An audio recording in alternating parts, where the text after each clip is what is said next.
السلام علیکم ورحمۃ اللہ وبرکاتہ۔ عزیزان محترم، آپ کیسے ہیں؟ میں امید کرتا ہوں اللہ تعالیٰ کے فضل و کرم سے آپ خیر و عافیت سے ہوں گے۔ عزیزان محترم، جیسا کہ آپ کو پتہ ہے کہ ہم نے مخارج سیریز کو سیکھنے کے بعد ہم نے مخارج کو حروف تہجی کی مشق میں باقاعدہ سیکھنے کی نیت سے اس کے مشق کو شروع کیا ہوا ہے، تاکہ ہر حرف کی ادائیگی اس کے مخرج سے اور اس میں احتیاط ہمیں اچھے طریقے سے آ جائے، اور آگے ہم ان کی صفات کے ساتھ، ان کی حرکات کے ساتھ ہم قاعدے کو سیکھیں، اور پھر قرآن حکیم کو اچھے طریقے سے ہم خود بھی پڑھ سکیں اور آگے بھی پڑھا سکیں۔ عزیزان محترم، اگر آپ نے میری پچھلی ویڈیوز کو نہیں دیکھا ہوا تو براہ کرم آپ سے ریکویسٹ ہے کہ آپ ثواب کی نیت سے میرے یوٹیوب چینل کو سبسکرائب کریں، پھر اس کا وزٹ کریں اور ہر ویڈیو کو سیکھنے کی نیت سے دیکھیں اور اس کو بار بار سیکھنے کی کوشش کریں۔ اگر سمجھ آتی ہے تو براہ کرم کمنٹس میں آپ میری حوصلہ افزائی کر دیں، نہیں آتی پھر بھی آپ کمنٹ کر کے بتا دیں، تاکہ آنے والے دنوں میں ان کوتاہیوں کو ختم کرنے کی کوشش کی جا سکے۔ عزیزان محترم، ہم نے حروف تہجی کی مشق شروع کیا ہوا ہے۔ الف سے لے کر ہم نے الحمدللہ ثم الحمدللہ قاف تک ہم نے اس کی مشق کو بھی سیکھ لیا، اس کے اندر آسان الفاظ میں مخارج کو بھی بتا دیا اور اس میں احتیاط کو بھی بتا دیا۔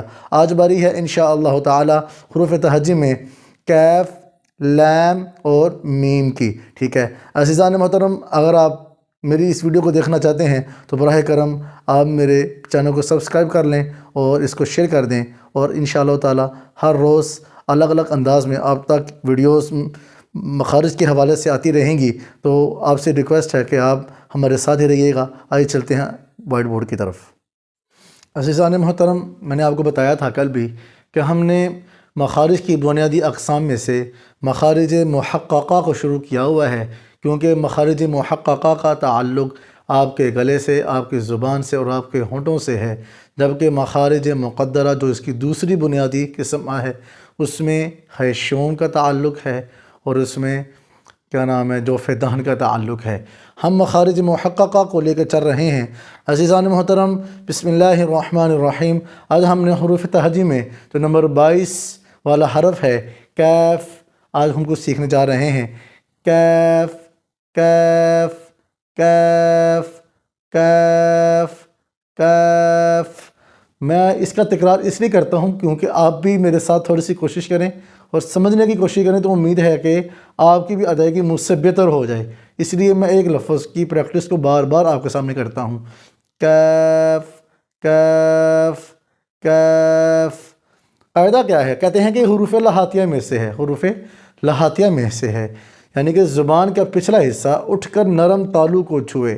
زبان کا پچھلا حصہ، یہ زبان تھی، اس کا جو پچھلا حصہ ہے، زبان کا پچھلا حصہ جہاں سے زبان شروع ہوتی ہے، زبان کا پچھلا حصہ اٹھ کر نرم تالو، جو پچھلے حصے کے بالکل مد مقابل اوپر تالو ہے، نرم تالو ہے، اس کو چھوئے تو کیا ادا ہوگا؟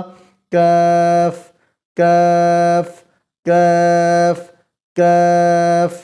زبان کا پچھلا حصہ اٹھ کر اپنے مد مقابل نرم تالو کو چھوئے تو کیف کیف ادا ہوگا۔ احتیاط کیا ہے؟ کہہ رہے ہیں کہ کاف حروف مستافلہ میں سے ہے، یعنی کہ باریک پڑھے جانے والے حروف میں سے ہے۔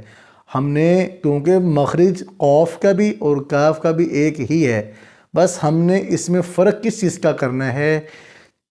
مرقق کا اور مفخم کا، یعنی کہ باریکی اور پر پڑھنے کا۔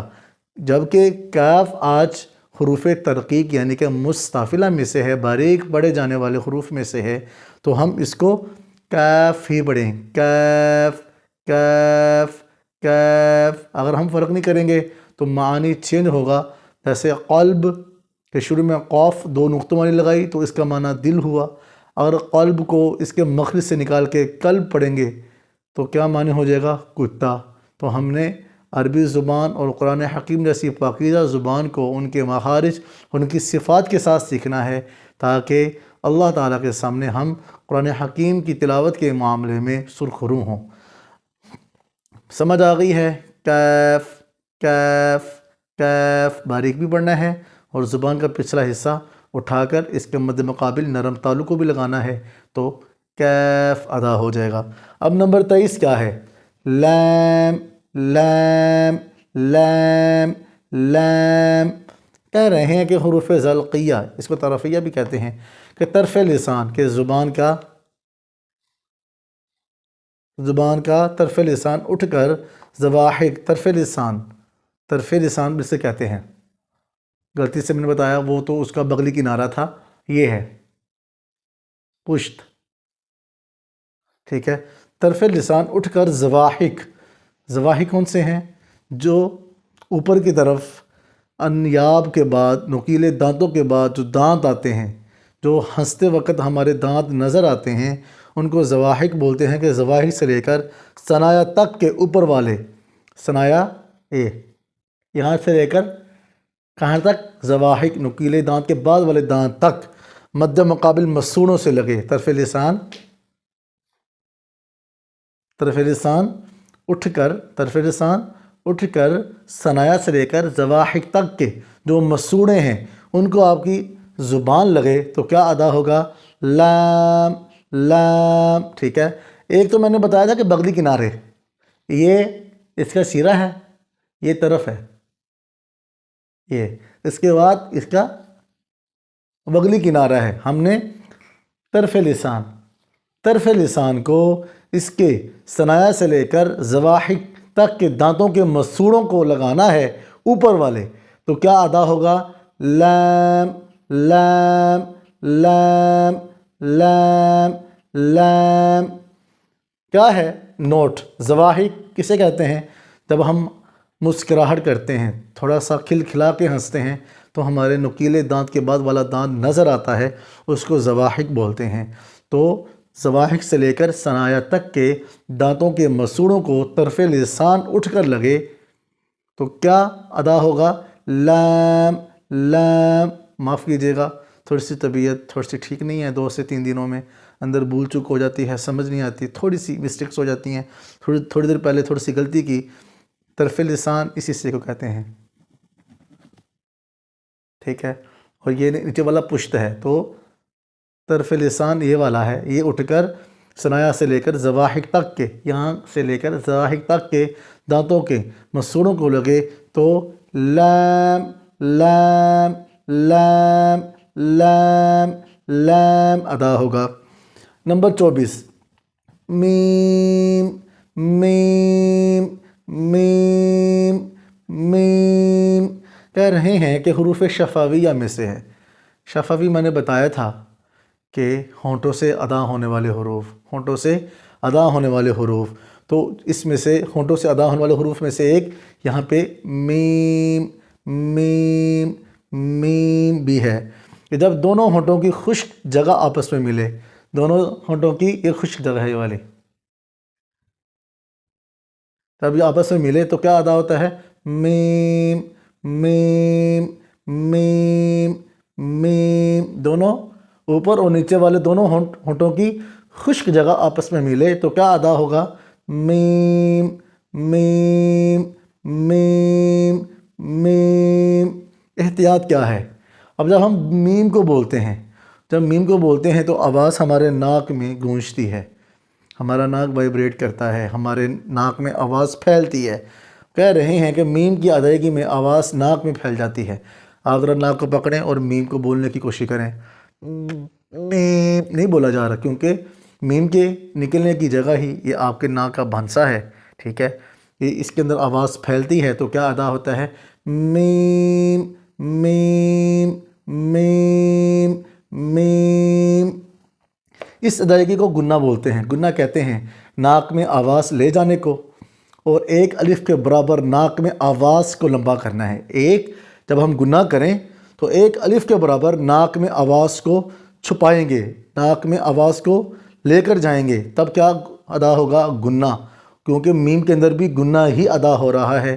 میم میم میم۔ جب ہم میم کو بولتے ہیں تو اس میں گنہ آتا ہے، اور گنہ ناک میں آواز لے جانے کو کہتے ہیں، اور کتنی مقدار؟ ایک الف کے برابر ناک میں آواز لے کے جائیں گے، جو مشدد اور ساکن کی صورت میں ہوتی ہے۔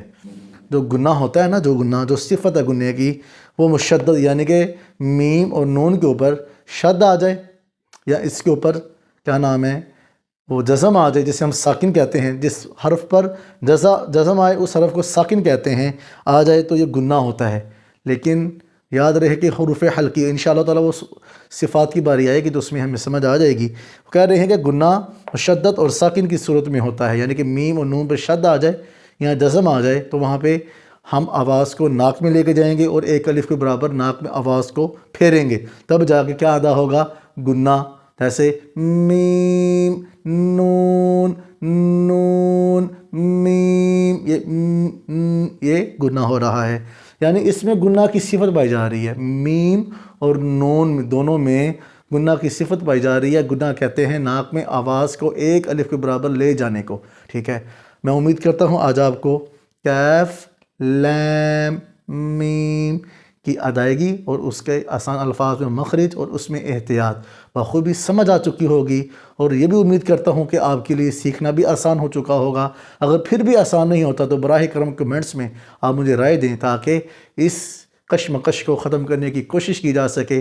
اگر آپ کو سمجھ آئی ہے تو براہ کرم دوسروں کو سمجھانے کی نیت سے، قرآن کلام اللہ کی خدمت کی نیت سے میرے چینل کو شیئر کر دیں۔ اللہ آپ کا حامی ناصر ہو، اللہ آپ کو خوش رکھے، اور میرے چینل کو خود بھی سبسکرائب کر لیں، آگے بھی دوستوں کو دعوت دیں۔ وآخر دعوانا ان الحمد للہ رب العالمین۔